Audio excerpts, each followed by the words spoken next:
और अगली बड़ी खबर भी देहरादून से, जहां पर बद्रीनाथ धाम के कपाट बंद होंगे। पंच पूजा का सिलसिला शुरू हो चुका है और देखिए, कल भी पंच पूजन चल रही थी और अब इसके साथ ही 25 नवंबर को यानी कि 2 दिन बाद विधि विधान से कपाट बंद होंगे। और उसके पहले ये परंपरा है पंच पूजा को लेकर, और इसी के चलते पंच पूजा का सिलसिला शुरू हो चुका है, पूजन चल रही है। बद्रीनाथ धाम के कपाट बंद होने से पहले ये परंपरा होती है कि विधि विधान से पूजन अर्चन किया जाए और इसी को लेकर पंच पूजा चल रही है। आज भी पंच पूजा का सिलसिला देखिए जिस तरह से देखने को मिल रहा है कि अभी भी चल रहा है। और इसके बाद 25 नवंबर को विधि विधान से बद्रीनाथ धाम के कपाट बंद होंगे। उसके पहले ये पंच पूजा का सिलसिला जो शुरू हो चुका है वो चल रहा है। और इसी खबर पर ज्यादा जानकारी लेंगे, सहयोगी सोनू सिंह हमारे साथ लगातार फोन लाइन पे बने हुए हैं। सोनू, कल भी पूजन चल रही थी, आज भी पूजन चल रही है। पंच पूजा का ये परंपरा जिसे मानी जाती है, कपाट बंद होने से पहले पूजन होती है। सोनू, देखिए गुंजन, शुभ लग्न में शुभ मुहूर्त में कपाट बंद किए जाते हैं, विधि विधान से कपाट बंद किए जाते हैं। शीतकाल के लिए कपाट जो बंद होंगे उससे कपाट बंद होने की जो पंचांग गणना कर तिथि तय की गई है, उससे कुछ समय पहले पंच पूजाएं शुरू होती हैं। पंच पूजाओं का सिलसिला शुरू हो चुका है। आज जो है जो वेद पाठ होता है, उसका वेद ऋचाओं का जो पाठ होता है उसका पाठन आज समाप्त कर दिया जाएगा, बंद कर दिया जाएगा आने वाले शीतकाल के 6 माह के लिए।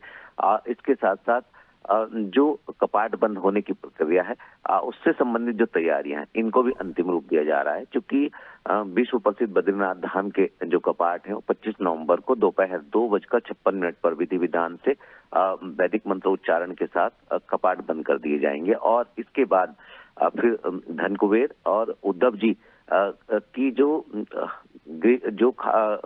शीतकाल गद्दी प्रवास स्थल है, योग बद्री मंदिर पांडुकेश्वर, और जो भगवान बद्री विशाल की का जो खास तौर पर जो गद्दी स्थल है शीतकालीन के लिए, वो ज्योतिर्मठ में नरसिंह मंदिर में। तो यहाँ पर आने वाले समय 25 नवंबर के बाद शीतकाल के दौरान श्रद्धालु पूजा अर्चना कर पुण्य प्राप्त कर सकेंगे, क्योंकि 6 माह के लिए चारों धामों के कपाट शुभ लग्न शुभ मुहूर्त में बंद किए जा रहे हैं। इससे पहले यमुनोत्री धाम के, गंगोत्री धाम के, केदारनाथ धाम के कपाट बंद हो चुके हैं। और अब जब बद्रीनाथ धाम के कपाट 25 नवंबर को 2:56 पर शीतकाल के लिए बंद किए जाएंगे, उसके बाद फिर शीतकालीन यात्रा पर सरकार फोकस करना शुरू करेगी। हालांकि शीतकालीन 3 धामों के लिए शीतकाल गद्दी प्रवास स्थल पर श्रद्धालु अभी भी पहुंचना शुरू हो गए हैं।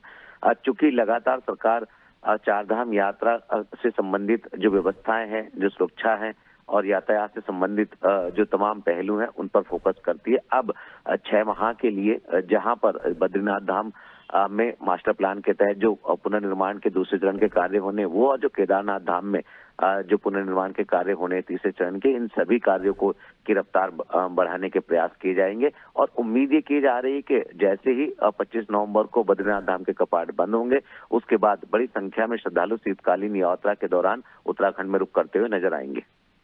बिल्कुल देखिए, और सोनू, पूजा की बात की जा रही है, पंच पूजा यानी कि 5 दिन तक ये पूजन होती है। 25 नवंबर तक ये पूजन चालू रहेगी, यानी कि 21 नवंबर से इसकी शुरुआत हुई। क्या कुछ होता है इस पूजन के बीच? देखिए, इस पूजन में एक तो जो वेद ऋचाओं का जो पाठन होता है उसको बंद किया जाता है। भगवान गणेश जी की का पूजन से इसकी शुरुआत होती है। माँ लक्ष्मी जी को आमंत्रण दिया जाता है।